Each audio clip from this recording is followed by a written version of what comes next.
ವೀಕ್ಷಕರೇ ನಮಸ್ಕಾರ. ಯಕ್ಷ ಇನ್ಫೋ ಕನ್ನಡಕ್ಕೆ ಸ್ವಾಗತ. ನಾನು ಸತೀಶ್ ಸಾಲ್ಯ ಚಾರ್ಮಾಡಿ. ನಮ್ಮ ಯಕ್ಷ ಇನ್ಫೋ ಕನ್ನಡ ವಾಹಿನಿಯಲ್ಲಿ ಅನೇಕ ಯಕ್ಷಗಾನ ಕಲಾವಿದರ ಅಥವಾ ಬೇರೆ ಬೇರೆ ಕ್ಷೇತ್ರದ ಸಂದರ್ಶಕರನ್ನು ನೀವು ನೋಡಿದ್ದೀರಿ ಅಥವಾ ಅವರ ಸಂದರ್ಶನವನ್ನು ನೀವು ನೋಡಿ ಸಪೋರ್ಟನ್ನು ಮಾಡಿದ್ದೀರಿ. ಇವತ್ತಿನ ಎಪಿಸೋಡಲ್ಲಿ ವಿಶೇಷವಾಗಿರುವಂತಹ ಒಬ್ಬರು ಅತಿಥಿಗಳಿದ್ದಾರೆ. ಭಾರತೀಯ ಸೈನ್ಯದಲ್ಲಿ 18 ವರ್ಷಗಳ ಕಾಲ ಸುದೀರ್ಘವಾದಂತಹ ಸೇವೆಯನ್ನು ಸಲ್ಲಿಸಿ ನಿವೃತ್ತಿಯನ್ನು ಪಡೆದು ಇದೀಗ ಕೃಷಿಯಲ್ಲಿರುವಂತಹ ಓರ್ವ ವ್ಯಕ್ತಿ. ಅವರು ಕಾಂಚೋಡು ಗೋಪಾಲಕೃಷ್ಣ ಭಟ್ ಅಂತ ಹೇಳಿ, ಅವರ ಆರ್ಮಿ ಅಂದರೆ ಸೈನ್ಯದ ಒಂದಷ್ಟು ಅನುಭವಗಳನ್ನು ನಿಮ್ಮ ಮುಂದೆ ಹಂಚಿಕೊಳ್ಬೇಕು ಅನ್ನುವಂತಹ ವಿಚಾರದಿಂದಾಗಿ ಈ ಒಂದು ಪಾಡ್ಕಾಸ್ಟ್ನ ಇವತ್ತಿನ ಸಂದರ್ಶನವನ್ನು ನಾನು ಆರಂಭಿಸ್ತಾ ಇದ್ದೇನೆ. ಮೊದಲನೆಯದಾಗಿ ಅವರಿಗೆ ಕಾರ್ಯಕ್ರಮಕ್ಕೆ ಪ್ರೀತಿಪೂರ್ವಕವಾಗಿ ಸ್ವಾಗತಿಸಿಕೊಳ್ತಾ ಇದ್ದೇನೆ. ಸರ್, ಕಾರ್ಯಕ್ರಮಕ್ಕೆ ಪ್ರೀತಿಪೂರ್ವಕ ಸ್ವಾಗತ. ನಿಮಗೂ ಸರ್. ಎಸ್ ಸರ್, ನೀವು ಸದ್ಯ ಕೃಷಿಕರು, ಭಾರತೀಯ ಸೈನ್ಯದಲ್ಲಿ ಸರಿಸುಮಾರು 18 ವರ್ಷಗಳ ಕಾಲ ಸೇವೆಯನ್ನು ಸಲ್ಲಿಸಿದ್ದೀರಿ. ಈ ಆರ್ಮಿ ಅನುಭವಗಳ ವಿಚಾರಕ್ಕೆ ಬರ್ತೇನೆ. ಅದಕ್ಕಿಂತ ಮುಂಚೆ ಸರ್, ನೀವು ಎಲ್ಲಿಯವರು, ನಿಮ್ಮ ಎಜುಕೇಶನ್ ಅನ್ನುವಂಥದ್ದು ಏನು, ಸೊ ಫ್ಯಾಮಿಲಿ ಬ್ಯಾಕ್ಗ್ರೌಂಡ್ ಏನು ಅನ್ನುವಂಥದ್ದು? ಅಂದರೆ ನಮಸ್ಕಾರಗಳು. ನಾನು ಸುಳ್ಯ ತಾಲೂಕು ಬಾಳಿಲ ಗ್ರಾಮದ ಕಾಂಚೋಡು ಮನೆ ನಿವಾಸಿ. ಮೂಲತಃ ಅದು ಒಂದು ಗ್ರಾಮಾಂತರ ಪ್ರದೇಶ, ಸುಳ್ಯ ತಾಲೂಕು ಬಾಳಿಲ ಗ್ರಾಮ ಅಂದರೆ. ಅಂತ ಒಂದು ಬಹಳ ಗ್ರಾಮಾಂತರ ಪ್ರದೇಶದಿಂದ ಬಡ ಕೃಷಿ ಕುಟುಂಬದಿಂದ ಬಂದ ವ್ಯಕ್ತಿ. ಅಂದರೆ ನಮ್ಮ ಪ್ರಧಾನಿಗಳದಿದ್ದಾಗೆ ಜೈ ಜವಾನ್ ಜೈ ಕಿಸಾನ್ ಜೈ ವಿಜ್ಞಾನ್ ಅಂತ ಇದೆ. ಹಾಗೆ ಮೊದಲು ಲಾಲ್ ಬಹದ್ದೂರ್ ಶಾಸ್ತ್ರಿಗಳು ಹೇಳಿದ್ರು ಜೈ ಜವಾನ್ ಜೈ ಕಿಸಾನ್ ಅಂತೇಳಿ. ನಾನು ಈ 3 ಕ್ಷೇತ್ರದಲ್ಲಿ ಕೂಡ ನನಗೆ ಜೀವನದಲ್ಲಿ ಅವಕಾಶ ಲಭಿಸಿತ್ತು. 3 ಕ್ಷೇತ್ರದಲ್ಲಿ ಕೂಡ ನಾನು ನನ್ನ ಸಿಕ್ಕಿದಂಥ ಅವಕಾಶವನ್ನು ಪೂರ್ಣ ಸದುಪಯೋಗಪಡಿಸಿಕೊಂಡು ದೇಶದ ಪ್ರಗತಿಯಲ್ಲಿ ಮತ್ತು ದೇಶದ ಯುವ ಜನತೆಗೆ ಒಂದು ಮಾರ್ಗ ಸೂಚಿಯಾಗಿ ಹೇಳುವ ರೀತಿಯಲ್ಲಿ ನಾನು ನನ್ನ ಜೀವನವನ್ನು ಒಗ್ಗೂಡಿಸಿದ್ದೇನೆ. ನಿಮ್ಮ ಎಜುಕೇಶನ್ ಏನು ಸರ್? ನಾನು ಶಾಲೆಗೆ ಅಂತ ಹೋಗಿ 7ನೇ ಕ್ಲಾಸ್ವರೆಗೆ ಹೋದ ನಂತರ ನಾನು ಧಾರ್ಮಿಕ ಕ್ಷೇತ್ರದಲ್ಲಿ ಮುಂದುವರಿಬೇಕು ಅಂತೇಳಿ ವೇದಾಧ್ಯಯನಕ್ಕೆ ಹೋದೆ. ವೇದಾಧ್ಯಯನ ಒಂದು 3-4 ವರ್ಷ ಮಾಡಿ ಆಗಿ ಅನಂತರ ನಾನು ಪುನಃ ಖಾಸಗಿಯಾಗಿ SSLC ಮಾಡಿದೆ. SSLC ಮಾಡಿ ಆಗಿ ಮತ್ತೆ ನಾನು ಡಿಫೆನ್ಸ್ಗೆ ಜಾಯ್ನ್ ಆದೆ, ಭಾರತೀಯ ಭೂಸೇನೆಗೆ. ಆ ವಿಚಾರಕ್ಕೆ ಬರ್ತೇನೆ, ಸೈನ್ಯದ ವಿಚಾರಕ್ಕೆ ಬರ್ತೇನೆ. ನೀವು ಎಷ್ಟು ಜನ ಮಕ್ಕಳು? ನಾವು 5 ಜನ ಮಕ್ಕಳು. 6 ಜನ ಇದ್ದು, ಒಬ್ಬರು ಬಹಳ ಸಣ್ಣ ವಯಸ್ಸಲ್ಲಿ ತೀರಿ ಹೋಗಿದ್ದಾರೆ, ನಮ್ಮ ಅಕ್ಕ. ಅನಂತರ 5 ಜನ ನಾವು ಮಕ್ಕಳಿದ್ವು. ಒಂದು ಅಕ್ಕ, ಮತ್ತೆ ಅಣ್ಣ, ನಾನು ಮಧ್ಯಮ, ಮತ್ತೆ ನನಗೆ ಒಬ್ಬ ತಂಗಿ ಅಂತ ಹೇಳಿ. ಓಕೆ, ಇದಿಷ್ಟು ವಿಚಾರ. ಸರ್, ಹೈಸ್ಕೂಲ್ ಅನ್ನ ಮಾಡ್ತೀರಿ. ಎಷ್ಟನೇ ಇಸವಿಯಲ್ಲಿ ನಿಮ್ಮ ಹೈಸ್ಕೂಲ್? ನಾನು 75-76 ಅಲ್ಲಿ SSLCಗೆ ಖಾಸಗಿ ಕಟ್ಟಿರುವಂಥದ್ದು. 77 ಅಲ್ಲಿ ಆರ್ಮಿಗೆ ಸೇರ್ಬೇಕು ಅಂತ ಹೇಳಿ ಹೇಗೆ ನಿಮಗೆ? ಅಂದ್ರೆ ನಾನು ಸಾಮಾನ್ಯ 5ನೇ ಕ್ಲಾಸ್ ತನಕ ಕೊಡಗಿನಲ್ಲಿ ಶಾಲೆಗೆ ಹೋದವ. ಕೊಡಗಿನ ಚಯ್ಯಂಡಾಣೆ ಸರ್ಕಾರಿ ಮಾದರಿ ಶಾಲೆಯಲ್ಲಿ ಶಾಲೆಗೆ ಹೋದ. ನಮ್ಮ ಕೊಡಗಿನಲ್ಲಿ ಹೇಗೆ ಅಂತ ಹೇಳಿದ್ರೆ ಸಾಮಾನ್ಯ ಮನೆಗೆ ಸೈನ್ಯದಲ್ಲಿದ್ದಾರೆ. ಹಾಗೆ ಅಲ್ಲಿರುವಾಗ ನನ್ನ ತುಂಬಾ ಗೆಳೆಯರು, ಅವರ ಮನೆಯವರು, ಅವರ ತಂದೆ ಎಲ್ಲ, ಅವರ ಚಿಕ್ಕಪ್ಪ, ಅವರ ಅಣ್ಣಂದ್ರು, ಅಂದ್ರೆ ಅವರ ಪರಿವಾರದಿಂದ ಒಂದು ಪ್ರತಿ ಮನೆಯಲ್ಲಿ ಅಂತ ಹೇಳಿದಾಗ ಒಂದಿಬ್ರು ಸೈನ್ಯದಲ್ಲಿ ಸರ್ವಿಸ್ ಮಾಡಿದವರು ಬರ್ತಿದ್ರು. ಅವಾಗ ನಮಗೊಂದು ಬಹಳ ಖುಷಿ ಆಗುತ್ತೆ, ನಾವು ಸೈನ್ಯದಲ್ಲಿ ಸೇರ್ಬೇಕು ಅಂತ ಹೇಳೋದು ನಮಗೊಂದು ಕುತೂಹಲ ಮೂಡಿದ್ದು. 71 ವಾರ ಟೈಮಲ್ಲಿ ನನ್ನ ಅತಿ ಕ್ಲೋಸ್ ಫ್ರೆಂಡಿನ ತಂದೆಯವರು ಸೈನ್ಯದಲ್ಲಿ ಸೇವೆ ಮಾಡ್ತಾ ಇದ್ರು. ಅವರು ರಜೆಯಲ್ಲಿ ಬಂದಾಗ ನಾವು ಶಾಲೆಯಲ್ಲಿ ಕ್ಲಾಸಿಗೆ ಚಕ್ಕರ್ ಹೊಡೆದು ಅವರನ್ನು ನೋಡ್ಲಿಕ್ಕೆ ಹೋಗ್ತಿದ್ವು. ಮತ್ತೆ ನಮ್ಮ ಶಾಲೆಗೆ ಜನರಲ್ ಫೀಲ್ಡ್ ಮಾರ್ಷಲ್ KM ಕಾರ್ಯಪ್ಪನವ್ರು ಬಂದಿದ್ರು ಕಾರ್ಯಕ್ರಮ. ಅವರು ಬಂದಾಗ ಅವರು ನೋಡಿ ಮತ್ತೆ ಅವರು ನಮ್ಮ ಮಕ್ಕಳಿಗೆಲ್ಲ ಒಂದು ರೀತಿಯ ದೇಶಾಭಿಮಾನದ ಬಗ್ಗೆ, ದೇಶ ಅಂದ್ರೆ ಏನು, ದೇಶದ ಸೈನ್ಯ ಯಾಕೆ ಬೇಕು, ನಮಗೆ ಅಗತ್ಯ ಏನು ಅಂತ ಹೇಳೋ ಬಗ್ಗೆ ಎಲ್ಲ ಬಹಳಷ್ಟು ನಮಗೆ ಮೋಟಿವೇಶನ್. ಇದರಿಂದ ಪ್ರೇರಣೆಗೊಂಡು ನಾವು ನಮ್ಮ ಕ್ಲಾಸಲ್ಲಿ 17 ಜನ ಹುಡುಗರು ಇದ್ದು, ಅದರಲ್ಲಿ ಸಾಮಾನ್ಯ ಒಂದು 12-13 ಜನ ನಾವು ಸೈನ್ಯಕ್ಕೆ ಸೇರಿದ್ದೇವೆ. ಎಲ್ಲಿ ಸೆಲೆಕ್ಷನ್ ಪ್ರೊಸೆಸ್ ಎಲ್ಲಿ? ನಾನು ಬ್ಯಾಂಗ್ಳೂರಲ್ಲಿ ಸೆಲೆಕ್ಷನ್ ಅಂತ. ಆ, ನಿಮಗೆ ಮನೆಯಲ್ಲಿ ಹೇಗಿತ್ತು ಈ ಆರ್ಮಿಗೆ ಸೇರಬೇಕು ಅಂತ ಹೇಳಿದ್ರೆ? ಅಂದ್ರೆ ಆರ್ಮಿಗೆ ನನ್ನ ತಂದೆಯವರಿಗೆ ಸೇನೆಗೆ ಸೇರ್ಬೇಕಂತ ಬಹಳ ಆಸೆ ಇತ್ತಂತೆ. ಆಸೆ ಇತ್ತು. ಅವರು ಸೈನ್ಯಕ್ಕೆ ಅವಾಗ ಬ್ರಿಟಿಷ್ ಇದಾದ ಸಂದರ್ಭದಲ್ಲಿ ಅವರು ಭಾರತೀಯ ಸೇನೆಗೆ ಸೆಲೆಕ್ಷನ್ ಆಗಿದ್ರು. ಭಾರತೀಯ ಸೇನೆ ಸೆಲೆಕ್ಷನ್ ಆದಾಗ ಅಜ್ಜಿ ಕೂಗಿದ್ರಂತೆ, ಮಗ ನೀ ಸೇನೆಗೆ ಹೋಗ್ಬೇಡ ಅಂತ ಹೇಳಿ. ಈ ವರ್ಲ್ಡ್ ವಾರ್ ಇದೆಲ್ಲ ನಡೆದ ಸಂದರ್ಭದಲ್ಲೆಲ್ಲ ನೋಡಿ ಅಜ್ಜಿ ಅಂದ್ರೆ, ಮಗ ನೀನ್ ಸೇನೆಗೆ ಹೋಗ್ಬೇಡ ಅಂತೇಳಿ ಅಜ್ಜಿ ಕೂಗಿದ್ರು. ಹಾಗೆ ಮತ್ತೆ ತಂದೆಯವರು ಸೆಲೆಕ್ಷನ್ ಆದವರು ಕೂಡ ಸೇನೆಗೆ ಹೋಗ್ಲಿಲ್ಲ. ಹಾಗೆ ಅವರಿಗೆ ಮನಸ್ಸಿನಲ್ಲಿತ್ತು ಸೈನ್ಯಕ್ಕೆ ಸೇರ್ಬೇಕಂತಿತ್ತು, ಆಗ್ಲಿಲ್ಲ. ನನ್ನ ಮಕ್ಕಳಾದ್ರೂ ಹೋಗ್ತಾರ ಏನೋ ಅಂತೇಳಿ ಅವರ ಮನಸ್ಸಲ್ಲಿ ಇರ್ತದೆ. ನಾನು ಸೇನೆಗೆ ಸೇರ್ತೇನೆ ಅಂತ ಹೇಳುವಾಗ ಮತ್ತು ತಂದೆಯವರಿಗೂ ಖುಷಿ ಆಗಿತ್ತು. ಆದ್ರೆ ಸೇರ್ತೇನೆ ಅಂತ ಹೇಳಿದ ಮಾತ್ರ ಸೇರ್ಲಿಕ್ಕೆ ಆಗೋದಿಲ್ಲಲ್ಲ. ಯಾವಾಗ ನಾನು ಸೆಲೆಕ್ಷನ್ ಆದ ಕೂಡ ತಂದೆಯವರು ಬಹಳ ಸಂತೋಷದಿಂದ ಒಪ್ಪಿದ್ರು.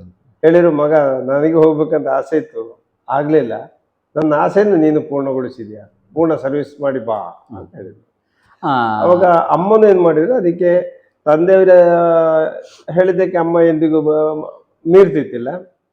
ಹಾಗೆ ಅಮ್ಮ ಹೇಳಿದ್ರು, ಅಪ್ಪನೇ ಆಸೆ ಇತ್ತು, ಅಪ್ಪನ ಆಸೆನಿಗೆ ನೀನಾದ್ರೆ ಇದು ಮಾಡ್ತಿಲ್ಲ, ನಂದು ಪೂರ್ಣ ಒಪ್ಪಿಗಿದೆ, ನೀನು ಹೋಗಿ ಬಾ ಅಂತ ಹೇಳಿದ್ರು. ಫ್ಯಾಮಿಲಿಯಲ್ಲಿ ಕೂಡ ಸಪೋರ್ಟ್ ಇತ್ತು? ಫ್ಯಾಮಿಲಿ ಫುಲ್ ಸಪೋರ್ಟ್ ಇತ್ತು. ಬೆಂಗಳೂರಲ್ಲಿ ಸೆಲೆಕ್ಷನ್ ಅನ್ನುವಂಥದ್ದು ಆಗುವಂಥದ್ದು ಸರ್, ಆಗ ರಿಟರ್ನ್ ಟೆಸ್ಟ್ ಇತ್ತು ಸರ್? ಬರೆವಣಿಗೆ ರೈಟಿಂಗ್ ಟೆಸ್ಟ್ ಎಲ್ಲ ಇತ್ತು. ನಾನು ಪುತ್ತೂರಿನಲ್ಲಿ IBಯಲ್ಲಿ ಸೇನೆ ಸೇರ್ಪಡೆಗೆ ರ್ಯಾಲಿ ಆಗ್ತಾ ಇತ್ತು. ರ್ಯಾಲಿ ಹೇಳಿದ್ರೆ ಹೇಗೆ? ಆಗ ಸೇನೆಗೆ ಸೇರ್ಪಡೆಗೆ ಈಗಲೂ ರ್ಯಾಲಿ ನಡೀತವೆ. ಈಗ ಆಳ್ವಾಸಿಲೆಲ್ಲ ಕೆಲವೊಮ್ಮೆ ವರ್ಷಕ್ಕೆ 2 ವರ್ಷಕ್ಕೊಮ್ಮೆ ಬಂದು ರ್ಯಾಲಿ ಮಾಡ್ತಾರೆ, ಬೇರೆ ಬೇರೆ ಕಡೆ ಮಾಡ್ತಾರೆ. ಹಾಗೆ ರ್ಯಾಲಿಗೆ ನಾನು ಪುತ್ತೂರಿನಲ್ಲಿ IBಯಲ್ಲಿ ರ್ಯಾಲಿಗೆ ನೋಡ್ಲಿಕ್ಕೆ ಅಂತ ಹೋದೆ. ನಾನು ಆ ದಿವಸ ಆಕ್ಚುಲಿ ಭರ್ತಿಯಾಗ್ಲಿಕ್ಕೆ ಅಂತ ಹೋದ ವ್ಯಕ್ತಿ ಅಲ್ಲ. ನಾನು ಪುತ್ತೂರಿಗೆ ಹೇಗೆ ಹೋದಾಗ ಹೇಳಿದ್ರು, ಇಲ್ಲಿ ಇವತ್ತು ಆರ್ಮಿಗೆ ರ್ಯಾಲಿ ಆಗ್ತಾ ಉಂಟು ಅಂತ ಹೇಳಿ. ನನಗೆ ಒಳ ಮನಸ್ಸಿನಲ್ಲಿ ಸೇನೆಗೆ ಸೇರ್ಬೇಕಂತ ಇತ್ತಲ್ಲ, ಹಾಗೆ ಸರಿ ನೋಡುವ ಅಂತೇಳಿ ಅಲ್ಲಿಗೆ ಹೋದೆ. ಅಲ್ಲಿಗೆ ಹೋಗಿ ನಾನು ಆಕ್ಚುಲಿ ಯಾವ ಕೆಲ್ಸಕ್ಕೆ ಹೋಗಿದ್ದೆ ಆ ಕೆಲಸ ಬಿಟ್ಟು ಮರ್ತು ಬಿಟ್ಟಿದ್ದೆ. ನಾನು ಈ ರ್ಯಾಲಿ ನೋಡಿಕೊಂಡೇ ಬಾಕಿ ಆದೆ. ಅಲ್ಲಿ ಬರೋದು ಜನರು ಬಂದರು, ಹುಡುಗರು ಬಂದು ಅವರನ್ನು ಫಿಸಿಕಲ್ ಚೆಕಪ್ ಮಾಡಿಸೋದು, ಅವರನ್ನು ರನ್ನಿಂಗ್ ಮಾಡಿಸೋದು, ಇದೆಲ್ಲ ನೋಡಿ ನಾನು ತುಂಬಾ ಇಂಟ್ರೆಸ್ಟ್ ಅಲ್ಲೇ ನಿಂತ್ಕೊಂಡು ನೋಡ್ತಾ ಇದ್ದೆ. ಅಲ್ಲಿ ಇದು ನೋಡ್ತಾ ಇದ್ದಾಗ ಮತ್ತೆ ಅಷ್ಟೊತ್ತಿಗೆ ಅವಾಗ ಅಲ್ಲಿ ಬಂದಂತ ಸೇನೆಗೆ ಸೇರಿಸಲಿಕ್ಕೆ ಆಯ್ಕೆ ಮಾಡ್ಲಿಕ್ಕೆ ಅಂತ ಬಂದಂತ ಇದರಲ್ಲಿ ಒಬ್ರು ಕೇಳು, ನೀನ್ ಯಾಕೆ ಇಲ್ಲಿ ಆಗದಲ್ಲೇ ನಿಂತಿದ್ಯಾ, ನೀನು ಸೇನೆಗೆ ಸೇರ್ಬೇಕು ಅಂತ ಇದ್ದೇನೆ ಅಂತ ಹೇಳಿದೆ. ಅರೆ ನಾನೇನ್ ತರ್ಲಿಲ್ಲ, ಸರಿ ರನ್ನಿಂಗಿಗೆ ಸೇರಿಕೊ ಅಂತ ಹೇಳಿದ್ರು. ಅವರು ನನ್ನ ರನ್ನಿಂಗಿಗೆ ನಿಲ್ಸಿದ್ರು. ನಿಲ್ಸಿದೆ. ಬಾಕಿ ಎಲ್ಲ ಆಯ್ತು. ಒಂದು ಫಸ್ಟ್ ನನ್ನ ಹೈಟ್, ನಾನು ಅವಾಗಲೇ ಹೈಟ್ weight ಎಲ್ಲ ಇದೆ, ಹೈಟ್ ಎಲ್ಲ ಸಿಕ್ಕಿತ್ತು, ಏಜು ಕರೆಕ್ಟ್ ಇತ್ತು. ಆ ಸಂದರ್ಭ ಹೈಟ್ ಎಷ್ಟು ಬೇಕಿತ್ತು ಸರ್? ಸೇನೆಗೆ ಅವತ್ತಿಗೂ ಇವತ್ತಿಗೂ 5.5 ಫೀಟೇ ಬೇಕು. 168 170 ಏನೋ ಬೇಕು ಅಂತ ಹೇಳಿ ಕಾಣುತ್ತೆ. ಅದಂದ್ರೆ ಕೆಲವು ಇಲಾಖೆಗೆ ಸ್ವಲ್ಪ, ಪೊಲೀಸ್ ಇಲಾಖೆಗೆ 168 ಏನೋ ಬೇಕು ಅಂತ ಕಾಣ್ತದೆ. ಅಲ್ಲ, ಅದು ಬೇರೆ ಬೇರೆ ಇದಕ್ಕೆ ಬೇರೆ ಬೇರೆ, CMPಗೆ ಹೋಗುವಾಗ ಬೇರೆ ಇರುತ್ತೆ, ಮತ್ತೆ ಕೆಲವು ಇದಕ್ಕೆ ಹಾಗೆ ಫೈಟಿಂಗ್ ಟ್ರೂಪಿಗೆ ಹೋಗೋದಕ್ಕೆ ಇಂಡಿಯನ್ ರಾಯಲ್ ಗಾರ್ಡ್ಸ್ ಗೆ ಬೇರೆ ಟೈಪ್ ಇದೆ. ಹಾಗೆ ಅಲ್ಲಿ ಈಗ ರನ್ನಿಂಗ್ ಏನು ಹಾಗೆ ಅದರಲ್ಲಿ ನಾನು ಬಾಕಿ ಎಲ್ಲ ಇದೆ. ನಿನ್ನ ಸರ್ಟಿಫಿಕೇಟ್ಗಳಲ್ಲಿ ಅಂತ ಕೇಳಿ ನಾನು ಇವತ್ತು ರ್ಯಾಲಿಗೆ ಅಂತ ಬಂದವಲ್ಲ, ಬಂದಿದ್ದು ನೋಡ್ಲಿಕ್ಕೆ ಅಂತ ಬಂದೆ. ಅವಾಗ ಅವರು ಒಂದು ವೈಟ್ ಶೀಟ್ ಅಲ್ಲಿ ಬರೆದ್ರು, ನನ್ನ ಇದನ್ನೆಲ್ಲ ಬರೆದು ಡೀಟೇಲ್ಸ್ ಎಲ್ಲ ಬರೆದ್ರು. ನೀನು ನಿನ್ನ ಸರ್ಟಿಫಿಕೇಟ್ ತಕೊಂಡು ಬ್ಯಾಂಗ್ಳೂರಿಗೆ ಬಾ ಅಂತ ಹೇಳಿದ್ರು. ಅಂದ್ರೆ ಇಲ್ಲಿ ರನ್ನಿಂಗ್ ಜೊತೆ ಎಲ್ಲ ಪಾಸ್ ಆಗಿದ್ರ? ಅಲ್ಲಲ್ಲ, ಇಲ್ಲಿ ರನ್ನಿಂಗ್ ಇಲ್ಲಿ ಅವಾಗ ಅದು ಕೌಂಟಿಗೆ ತಕೊಳ್ಳಿಲ್ಲ ಅದು. ಯಾಕೆ ಸರ್ಟಿಫಿಕೇಟ್ ಅಲ್ಲಿ ನನ್ನನ್ನು ಡಾಕ್ಯುಮೆಂಟ್ ನೋಡದೆ ಅವ್ರು ಇದು ಮಾಡೋದಿಲ್ಲ. ಆದ್ರಿಂದ ಹೇಳಿದ್ರು, ಈ ದಿವಸ ಇಲ್ಲಿ ಆದ ಇದನ್ನೆಲ್ಲ ನೋಡಿ ನಾನು ಎಲ್ಲದರಲ್ಲಿ ನನ್ನ ಇದನ್ನು ನೋಡ್ಕೊಂಡು ಅವರು ಬರೆದ್ರು, ನೀನು ಈ ಚೀಟ್ ತಕೊಂಡು ನನ್ನ ಬ್ಯಾಂಗ್ಳೂರಿಗೆ ಬಂದು ಈ ಲೆಟರ್ ತೋರಿಸುವ ಅಂತ ಹೇಳಿದ್ರು. ಸರಿ ಅಂತೇಳಿ ನಾನು ಸೀದಾ ಮನೆಗೆ ಬಂದೆ. ಹೇಳಿದೆ, ತಂದೆಯವ್ರ ಹತ್ರ ಹೇಳಿದೆ ಹೀಗೆ ವಿಷಯ ಅಂತೇಳಿ ಲೆಟರ್ ತಂದೆಯವ್ರಿಗೆ ತೋರಿಸಿದ್ರು. ಅವರು ಭಾರಿ ಖುಷಿಯಲ್ಲಿ ಒಪ್ಪಿಕೊಂಡ್ರು, ನೀನಾದ್ರೂ ಹೋಗ್ತೀಯಲ್ಲ, ಹೋಗಿ ಬಾ ಮಗ ಅಂತೇಳಿ. ಹಾಗೆ ನಾನು ಮತ್ತೆ ಬ್ಯಾಂಗ್ಳೂರಿಗೆ ಹೋದೆ. ಬ್ಯಾಂಗ್ಳೂರಿಗೆ ಹೋಗಿ ಅಲ್ಲಿ ಮೇಯೋ ಹಾಲಲ್ಲಿ ಸರ್ಟಿಫಿಕೇಟ್ ಅದಲ್ಲೇ ತಗೊಂಡೋಗಿ ತೋರಿಸಿ ಎಲ್ಲ ಆಗೋಷ್ಟೊತ್ತಿಗೆ ಅವ್ರು ಮತ್ತೆ ಇಲ್ಲಿ ಇದ್ದ ಕಾರಣದಿಂದ ಇಲ್ಲಿ ಬಂದವರು ಅವಾಗ ಅಲ್ಲಿ ಇರ್ಲಿಲ್ಲ, ಅವರು ಒಳಗೆ ಇದ್ರು. ಅವ್ರು ಹೇಳಿದ್ರು ಸ್ವಲ್ಪ ನಿಲ್ಲು ಅಂತ ಹೇಳಿದ್ರು. ಮತ್ತೆ ಅವರು ಇಲ್ಲಿಂದ ಪುತ್ತೂರಿಂದ ಇದು ಮಾಡಿದಂತ ಇದರಲ್ಲಿ ಕ್ಯಾಂಡಿಡೇಟ್ ಬಂದಿದ್ದಾರೆ ಅಂತೇಳಿ ಹಾಗೆ ಮತ್ತೆ ನನ್ನನ್ನು ಒಳಗೆ ಕರೆದ್ರು. ಒಳಗೆ ಹೋದಾಗ ಮತ್ತೆ ಅಲ್ಲಿ ಎಲ್ಲ ಪ್ರೊಸೆಸ್ಗಳು 0 ಪುನಃ ಪ್ರಾರಂಭ ಆಯ್ತು. ಓಕೆ. ಅಲ್ಲಿ ರನ್ನಿಂಗು ಮತ್ತೆ ಎಲ್ಲ ಅದಕ್ಕೆ ಬೇಕಾದ physical body checkup, medical checkup ಇದೆಲ್ಲ ಅಲ್ಲಿಂದೆಲ್ಲ ಮಾಡಿ 3 ದಿವಸ ಪ್ರೊಸೆಸ್ಗಳೆಲ್ಲ ಇತ್ತು. ಒಂದು ದಿವಸ ಫಿಸಿಕಲ್ ರನ್ನಿಂಗು ಬಾಕಿ ಇದೆಲ್ಲ ಆಯ್ತು, ಮತ್ತೆ ಸೆಕೆಂಡ್ ಡೇ ಮೆಡಿಕಲ್ ಚೆಕಪ್ ಅದೆಲ್ಲ ಇತ್ತು, ಮತ್ತೆ ಕಲರ್ ಟೆಸ್ಟ್, ರಿಟರ್ನ್ ಟೆಸ್ಟ್ ಹೀಗೆಲ್ಲ ಇತ್ತು. ರಿಟರ್ನ್ ಟೆಸ್ಟ್ಗೆ ಹೇಗೆ ರೆಡಿ ಆಗಿದ್ರಿ ಸರ್? ಅಂದ್ರೆ ಅವಾಗ ಈಗಿನಾಗೆ ಯಾವುದೇ ನಾವು ಮುಂದಾಗಿ ಪ್ರಿಪರೇಷನ್ ಮಾಡಬೇಕು ಅಂತ ಮಾಹಿತಿ ನಮಗೆ ಇರಲಿಲ್ಲ. ಓಕೆ. ಅವರಲ್ಲಿ ಪ್ರಶ್ನೆ ಕೇಳ್ತಾ ಹೋದ್ರೆ ನಾವು ಉತ್ತರಿಸ್ತಾ ಹೋಗ್ತೀವಿ. ಹಾಗೆ ಅಷ್ಟು. ಈಗ ಸ್ವಲ್ಪ ಸ್ಟ್ರಿಕ್ಟ್ ಆಗಿದೆ ಅಂತ. ಅಲ್ಲ, ಸ್ಟ್ರಿಕ್ಟ್ ಅಂದ್ರೆ ಈಗಿನ ಹೊಸ ಲೇಟೆಸ್ಟ್ ಅಪ್ಡೇಟಿಗೆ ಹಾಗೆ ಬೇಕಾಗತ್ತೆ ಅಂತ ಹೇಳಿ. ಓಕೆ, ಇದಿಷ್ಟು ನಿಮ್ಮ ಆರ್ಮಿ. ನೀವು ಬಂದ್ರಿ, ಅಲ್ಲಿಂದ ಸೇರ್ಪಡೆಗೊಳ್ತೀರಿ, ಪುತ್ತೂರಲ್ಲಿ ನಿಮಗೆ ಇಂಟ್ರೆಸ್ಟೆಡ್ ಆಯ್ತು. ಈಗ ಬೆಂಗಳೂರಲ್ಲಿ ಫಿಸಿಕಲ್, ರಿಟರ್ನ್ ಎಲ್ಲದರಲ್ಲಿ ಕೂಡ ಸೆಲೆಕ್ಷನ್ ಆಗಿ ಮತ್ತೆ ಆರ್ಮಿಗೆ ಸೆಲೆಕ್ಟ್ ಆಯ್ತು. ಅಲ್ಲಿ ಟ್ರೈನಿಂಗ್ ಪೀರಿಯಡ್ ಅಂತ ಇರ್ತದೆ. ಅಲ್ಲಿಂದ ಮತ್ತೆ ನಾವು ಸಾಮಾನ್ಯ 700-800 ಮಕ್ಕಳು ಹುಡುಗರು ನಾವು ಅಲ್ಲಿ ಟ್ರೈನಿಂಗಿಗೆ ಇದು ಸೇರ್ಪಡೆಗೆ ಅಂತ ಬಂದಿದ್ದು. ಅದರಲ್ಲಿ 4 ಜನ ಸೆಲೆಕ್ಷನ್ ಆದವು. ಹೌದು, 4 ಜನ ಸೆಲೆಕ್ಷನ್. 4ರಲ್ಲಿ ನಾನೊಬ್ಬ. ಹಾಗೆ ಆದ ನಂತರ ಮತ್ತೆ ನನ್ನೆಲ್ಲ ಪ್ರೊಸೆಸ್ಗಳೆಲ್ಲ ಮುಗಿದಾಗಿ ಹೇಳಿದ್ರು, ನೀನು ಸೆಲೆಕ್ಟ್ ಆಗಿದ್ದೆ, ಅಕಸ್ಮಾತ್ ನಿನಗೆ ಮನೆಗೆ ಹೋಗಿ ಬರ್ಬೇಕು ಅಂತಿದ್ರೆ ನೀವು 1-2 ದಿವಸಕ್ಕೆ ಮನೆಗೆ ಹೋಗಿ ಬರ್ಬೋದು. ಇಲ್ಲ, ಇಲ್ಲಿಂದಲೇ ನೀನು ಟ್ರೈನಿಂಗ್ ಸೆಂಟರ್ಗೆ ಹೋಗ್ತಿದ್ರೆ ಹೇಗೆ ನಿನ್ನ ಚಾಯ್ಸ್ ಅಂದ್ರೆ ಇಲ್ಲಿಂದ ಹೋಗ್ಲಿಕ್ಕೆ ರೆಡಿಯಾಗಿ ಇದ್ದೇನೆ ಅಂತ ಹೇಳಿದೆ. ಅದೇ ದಿವಸ ನಮಗೆ ಮತ್ತೆ ಬ್ಯಾಂಗ್ಳೂರಿನ ಹೈದರಾಬಾದಿಗೆ ರೈಲ್ವೆ ವಾರೆಂಟ್ ಎಲ್ಲ ಕೊಟ್ಟರು. ನಮ್ಮನ್ನು ಹೈದರಾಬಾದಿಗೆ. ಯಾವ ಇಸವಿ ನೆನಪಿದೆಯಾ ಸರ್ ಇದು? 79ರಲ್ಲಿ. ಅಲ್ಲಿ ಹೈದರಾಬಾದ್ ಟ್ರೈನಿಂಗ್ ಸರ್. ಹೈದರಾಬಾದ್ ಆರ್ಟಿಲರಿಗೆ ತೋಪ್ಖಾನ ಅಂತ ಹೇಳ್ತಾರೆ, ಹೆವಿ ಸೆಕ್ಷನ್. ಈಗಲೂ ಅಲ್ಲೇ ನಡೆಯುವಂತದ್ದು. ಆರ್ಟಿಲರಿ ಟ್ರೈನಿಂಗ್ ಸೆಂಟರ್ 2 ಇರೋದು ಇಂಡಿಯಾದಲ್ಲಿ, ಒಂದು ಹೈದರಾಬಾದ್, ಮತ್ತೊಂದು ನಾಸಿಕ್ ಅಂತ ಹೇಳಿ. ಓಕೆ ಸರ್, ಟ್ರೈನಿಂಗ್ ಸೆಂಟರ್ಗೆ ಹೋಗ್ತೀರಿ, ಏನು ಗೊತ್ತಿರೋದಿಲ್ಲ, ಒಂದು ಸೆಲೆಕ್ಷನ್ ಆಗಿದೆ ಅಷ್ಟೇ. ಅಲ್ಲಿ ಹೋಗಿ ಹೇಗೆ ಪ್ರೊಸೀಜರ್? ಅಂದ್ರೆ ಅಲ್ಲಿ ಹೋದ ಕೂಡಲೇ ನಮಗೆ ಇಲ್ಲಿ ಹೇಳಿದ್ದಾರೆ, ನೀವು ಹೋಗಿ ರೈಲ್ವೆ ಸ್ಟೇಷನ್ ಹೋಗಿ, ಈಗ ಅಲ್ಲಿ MCO ಅಂತ ಆರ್ಮಿ ಮೂವ್ಮೆಂಟ್ ಕಂಟ್ರೋಲ್ ಆಫೀಸ್ ಅಂತ ಇದೆ, ಅಲ್ಲಿಗೆ ಈ ರೀತಿ ಬೋರ್ಡ್ ಇರ್ತದೆ, ರೈಲ್ವೆ ಸ್ಟೇಷನ್ ಒಂದು ತೋರಿಸಿರು, ನೀವು ಅಲ್ಲಿ ಹೋಗಿ ಇದನ್ನು ಈ ಲೆಟರ್ ಅನ್ನು ತೋರಿಸಿ, ಮತ್ತೆ ಅವರು ನಿಮಗೆ ಹೇಳ್ತಾರೆ ಏನು ಮಾಡ್ಬೇಕು ಹೇಗೆ ಅಂತ ಹೇಳ್ತಾರೆ ಅಂತ ಹೇಳಿ. ಹಾಗೆ ನಾವು ಅಲ್ಲಿ ಹೋಗಿ ರೈಲ್ವೆ ಸ್ಟೇಷನ್ ಹೇಳೋದು, ಹೋಗಿ ಈ MCO ಅಲ್ಲಿ ಬೋರ್ಡ್ ಇದೆ ಅಂತ ಹೋಗಿ ನೋಡಿ, ಅಲ್ಲಿಗೆ ಹೋಗಿ ಈ ಲೆಟರ್ ತೋರಿಸಿ ಕೂಡ ಹೇಳಿದ್ರು, ಈಗ ಈ ಟ್ರೈನಲ್ಲಿ ಬಂದಿದೆ. ಹೌದು. ಮತ್ತೆ ಹೇಳಿದ್ರೆ ಸರಿ, ನೀವು ಫ್ರೆಶ್ ಅಪ್ ಆಗಿ ಅಂದ್ರೆ ಅವರ ವೇಟಿಂಗ್ ರೂಮಲ್ಲಿ ನಮ್ಮನ್ನು ಫ್ರೆಶ್ ಅಪ್ ಆಗ್ಲಿಕ್ಕೆಲ್ಲ ಬಿಟ್ಟು ಫ್ರೆಶ್ ಅಪ್ ಆಗಿ ಬಂದು ಹೇಳಿದ್ರು, ಈಗ 7 ಗಂಟೆಗೆ ನಿಮಗೆ ಟ್ರೈನಿಂಗ್ ಸೆಂಟರಿಂದ ಬಸ್ ಬರುತ್ತೆ, ನೀವು ಆ ಬಸ್ಸಿನಲ್ಲಿ ಕೂತ್ಕೊಳ್ಳಿ, ಅವರು ಬಸ್ಸಿನವರು ನಿಮ್ಮನ್ನು ಕರ್ಕೊಂಡು ಹೋಗ್ತಾರೆ ಅಂತೇಳಿ. ಅಂದ್ರೆ ಅದು ಡಿಫೆನ್ಸ್ ಇದ್ರದ್ದು ಮಾತ್ರ. ಡಿಫೆನ್ಸಿಗೆ ಎನ್ರೋಲ್ಮೆಂಟ್ ಆಗಿ ಬರುವಂತ ಹುಡುಗರನ್ನ ಕರ್ಕೊಂಡು ಹೋಗ್ಲಿಕ್ಕೆ, ರಜೆಯಲ್ಲಿ ಹೋಗೋದು ವಾಪಸ್ ಬಂದು ಬಿಡ್ಲಿಕ್ಕೆ, ಇಂಥದ್ದಕ್ಕೆ ಪ್ರೊಸೆಸ್ಗೆ ಇರುವಂಥದ್ದು. ಹಾಗೆ 7 ಗಂಟೆಗೆ ಬಸ್ ಬಂದ ತಕ್ಷಣ ನಮ್ಮನ್ನು ಹೇಳಿದ್ರು, ಇನ್ನು ಹೋಗಿ ಬಸ್ಸಿನಲ್ಲಿ ಕೂತ್ಕೊಂಡಿದ್ದೇನೆ. ಬಸ್ಸಿನವರು ನಮ್ಮನ್ನು ಟ್ರೈನಿಂಗ್ ಸೆಂಟ್ರಲ್ಲಿ RRDC ಅಂತ ಹೇಳ್ತಾರೆ, ಹೊಸದಾಗಿ ಎನ್ರೋಲ್ಮೆಂಟ್ ಆಗಿ ಬಂದ ಹುಡುಗರನ್ನೆಲ್ಲ ಒಂದು ಸೈಡಲ್ಲಿ ಒಂದು ಸ್ಥಳದಲ್ಲಿ ಕೂರಿಸ್ತಾರೆ. ಅಲ್ಲಿಗೆ ಕರ್ಕೊಂಡೋಗಿ ನಮ್ಮನ್ನು ಬಿಟ್ಟರು. ಅಲ್ಲಿ ಬಿಟ್ಟ ತಕ್ಷಣ ನಾವು ರೈಲ್ವೆ ಸ್ಟೇಷನ್ ಅಲ್ಲಿಗೆ ಒಂದು ಅರ್ಧ ಗಂಟೆಯೂ ಪ್ರಯಾಣ ಇಲ್ಲ, ಒಂದು 8 ಗಂಟೆಗೆ ಮೊದಲು ನಾವು ಅಲ್ಲಿಗೆ ತಲುಪಿದ ತಕ್ಷಣ ನಮಗೆ ಬೆಳಗಿನ ಕಾಫಿ ತಿಂಡಿಗೆಲ್ಲ ಅಲ್ಲಿ ಮೆಸ್ಸಿಗೆ ಕರ್ಕೊಂಡೋದು, ಕಾಫಿ ತಿಂಡಿ ಎಲ್ಲ ಮಾಡಿ ಬಂದಾಗ ಆ ದಿವಸ ನಮಗೆ ಏನು ಬೇರೆ ಕೆಲಸ ಏನಿರಲಿಲ್ಲ. ಹೇಳಿದ್ರು, ನೋಡಿ ನೀವು ಟ್ರೈನಿಂಗಿಗೆ ಬಂದಿರಿ, ಮನೆಯಿಂದ ಊರಿಂದ ಬಂದಿದ್ದೀರಿ, ಅಂದ್ರೆ ಬಹಳ ಒಂದು ಜವಾಬ್ದಾರಿಯುತವಾಗಿ ಹೊಸದಾಗಿ ಬಂದವರೊಟ್ಟಿಗೆ ವರ್ತಿಸ್ತಾರೆ. ಸರ್, ಅಲ್ಲಿ ಭಾಷೆ ನಿಮಗೆ ಹಿಂದಿಯಲ್ಲಿ ಅಲ್ಲಿ ನಿಮಗೆ ಹಿಂದಿ ಎಲ್ಲ ಹೇಗೆ? ಹಿಂದಿ ಅಂದ್ರೆ ಅಲ್ಲಿ ಕೂಡ ಎಲ್ಲಾ ಭಾಷೆ ಬರೋರು ಇರ್ತಾರೆ. ಈಗ ಕನ್ನಡದವರು ಇದ್ರೆ ಕನ್ನಡದವರನ್ನೇ ಕೊಡ್ತಾರೆ. ಅವರು ನಮಗೆ ಏನು ಅರ್ಥ ಆಗ್ಲಿಲ್ಲ ಅಂದ್ರೆ ಮತ್ತೆ ಕನ್ನಡದಲ್ಲಿ ಹೇಳ್ತಾರೆ. ಹಾಗೆ ಮಲಯಾಳ ಬಂದವರಿಗೆ, ತಮಿಳುನಾಡಿನ ಬಂದವರಿಗೆ ಫಸ್ಟ್ ಹಿಂದಿಯಲ್ಲಿ ಹೇಳ್ತಾರೆ, ಮತ್ತೆ ಅದನ್ನೇ ಅವರ ಭಾಷೆಯಲ್ಲಿ ಹೇಳ್ತಾರೆ.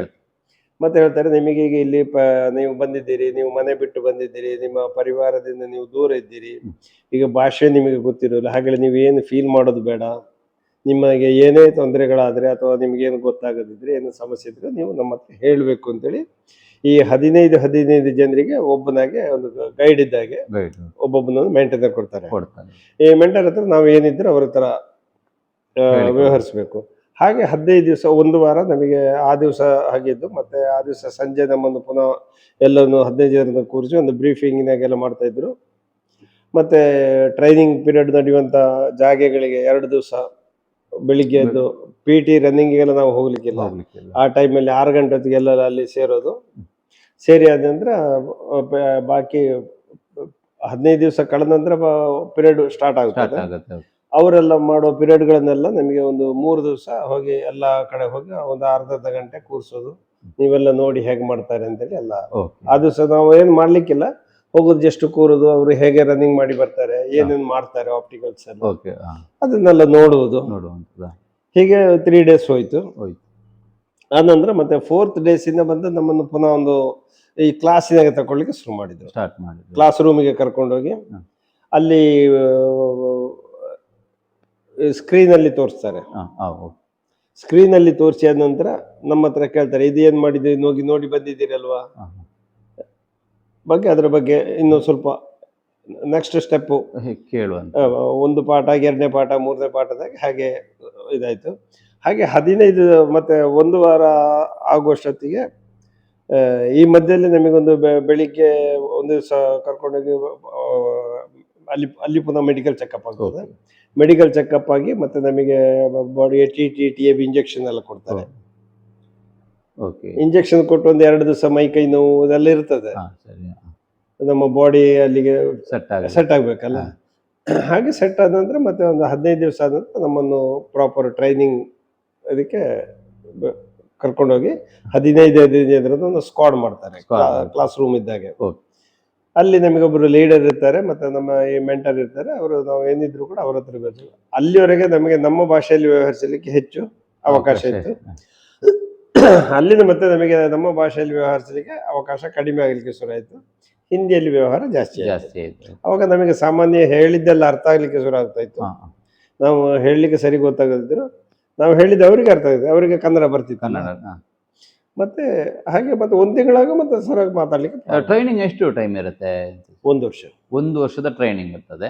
ಆ ಟ್ರೈನಿಂಗ್ ಪೀರಿಯಡ್ ಅಲ್ಲಿ ಏನು ವಿಚಾರಗಳು ಇದು ಆಗುತ್ತೆ ಅಂದ್ರೆ ಅದರಲ್ಲಿ ಟ್ರೈನಿಂಗ್ ಅಂದ್ರೆ ಟ್ರೈನಿಂಗಿನ ಎಲ್ಲಾ ವಿಚಾರಗಳು ನಾವು ಇಲ್ಲಿ ಹೇಳಲಿಕ್ಕೆ ಆಗುದಿಲ್ಲ. ಹೌದು. ದೊಡ್ಡ ಮಟ್ಟಿಗೆ ಹೇಳೋದಂತಾದ್ರೆ ಟ್ರೈನಿಂಗ್ ಅಲ್ಲಿ ಫೀಲ್ಡ್ ಕ್ರಾಫ್ಟ್ ಅಂದ್ರೆ ಫೀಲ್ಡ್ ಇಲ್ಲಿ ನಾವು ಹೇಗೆ, ಈಗ ವಾರ ಆಯ್ತು ಅಂತಾರೆ, ವಾರಲ್ಲಿ ನಾವು ಹೇಗೆ ನಮ್ಮನ್ನು ರಕ್ಷಿಸಿಕೊಳ್ಳಿಕ್ಕೆ ಹೇಗೆ ವ್ಯವಹರಿಸಬೇಕು. ಮತ್ತೆ ಫೀಲ್ಡ್ ಇಂಜಿನಿಯರಿಂಗ್ ಅಂತ ಇರ್ತದೆ.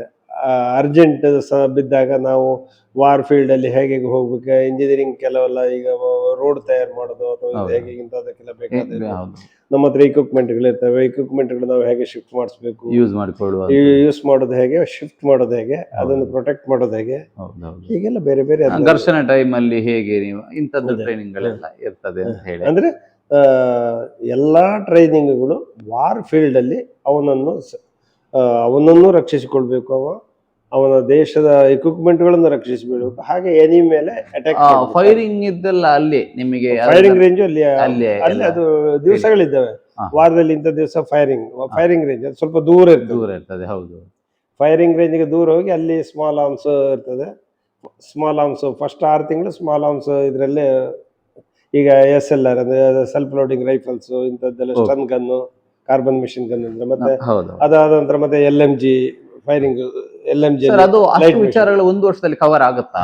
ಹಾಗೆ ಆಗುತ್ತೆ, ಕವರ್ ಆಗುತ್ತೆ. ಈಗ ಫೈರಿಂಗ್ ಮಾಡುವಂತದ್ದು ಇದೆಲ್ಲ ಕವರ್ ಆಗುತ್ತೆ. ಅಂದ್ರೆ ಮತ್ತೆ ಅಲ್ಲಿ ನಿಮಗೆ ಬೇರೆ ಕೆಲಸಗಳಿಲ್ಲ. ಬೆಳಿಗ್ಗೆ 6 ಗಂಟೆಯಿಂದ ಪ್ರಾರಂಭ ಆದ್ರೆ ವಾರದಲ್ಲಿ 2 ದಿವಸ ನೈಟ್ ಪೀರಿಯಡ್ ಇರ್ತದೆ, ರಾತ್ರಿ 10 ಗಂಟೆ ರಾತ್ರಿವರೆಗೂ ಇರುತ್ತೆ ಅಂತ ಹೇಳಿ. ಇದು ಟ್ರೈನಿಂಗ್ಗಳು. ಟ್ರೈನಿಂಗ್ ಅಲ್ಲಿ ತುಂಬಾ ಹೆಚ್ಚಿನವರು ಹೇಳುತ್ತಾರೆ ಆರ್ಮಿ ಟ್ರೈನಿಂಗ್ ಅಲ್ಲಿ ಅರ್ಧ ಜನ ಬಿಟ್ಟು ಓಡಿ ಹೋಗ್ತಾರೆ. ಅದು ಏನ್ ರೀಸನ್ ಸರ್ ನಿಮ್ಮ ಪ್ರಕಾರ ಏನ್ ಹೇಳಿ? ಅಂದ್ರೆ ಯಾರಿಗೆ ಫಿಸಿಕಲ್ ಫಿಟ್ನೆಸ್ ಮತ್ತೆ ಮೆಂಟಲಿ ಅವನಿಗೆ ಮಾನಸಿಕವಾಗಿ ಅವ ಅಷ್ಟು ಇರ್ಬೇಕಾಗ್ತದೆ.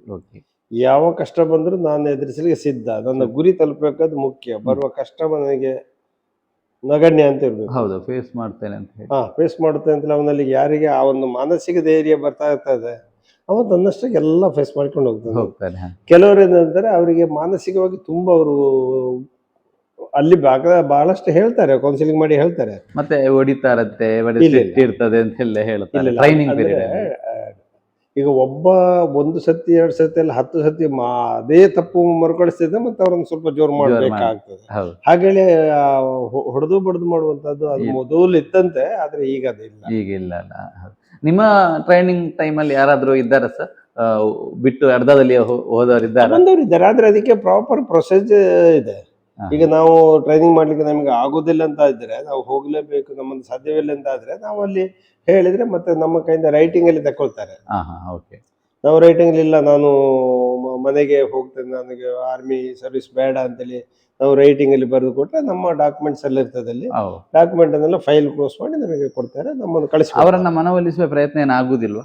ಆಗ್ತದೆ, ಅದೇ ಕೌನ್ಸಿಲಿಂಗ್ ಆಗ್ತಾ ಇರ್ತದೆ. ಅವನು ಹಾಗಿದ್ದವರನ್ನು ಪ್ರತ್ಯೇಕ ಕೂರಿಸಿ ಕೇಳ್ತಾರೆ, ಯಾವ ಸಮಸ್ಯೆ, ಯಾಕಾಗಿ ನೀನು ಹೋಗ್ಲಿಕ್ಕೆ ಇಷ್ಟಪಡ್ತೀಯ, ಯಾಕಾಗಿ ಟ್ರೈನಿಂಗ್ ಮಾಡ್ಲಿಕ್ಕೆ ಆಗ್ತಾ ಇಲ್ಲ ನಿನಗೆ, ಪ್ರತಿಯೊಂದನ್ನು ಪಿನ್ ಪಾಯಿಂಟ್ ಕೇಳ್ತಾರೆ.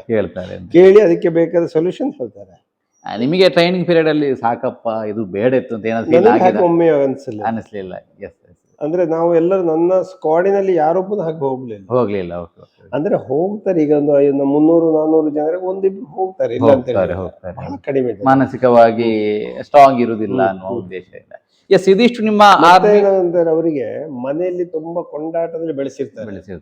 ಮನೆ ಪರಿಸರ ಅವರಿಗೆ ಹೇಗಿರ್ತದೆ ಅಂದರೆ, ಬೆಳಿಗ್ಗೆ 8 ಗಂಟೆ ಆದ್ರೂ ಇವನು ಎಬ್ಬಿಸೋದಿಲ್ಲ, ಇವ 8:30ಗೆ ಎದ್ದು ಬಂದಾಗ ಅವನಿಗೆ ಹೊಟ್ಟೆ ತುಂಬ ಉಂಡು ತಿಂದು ಮಾಡ್ಕೊಂಡು ಅವ ಆರಾಮಾಗಿ ಬಂದಿದೆ ಅಂತವರಿಗೆ ಸ್ವಲ್ಪ ಕಷ್ಟ ಜಾಸ್ತಿ ಆಗುತ್ತೆ ಅಂತ ಹೇಳಿ.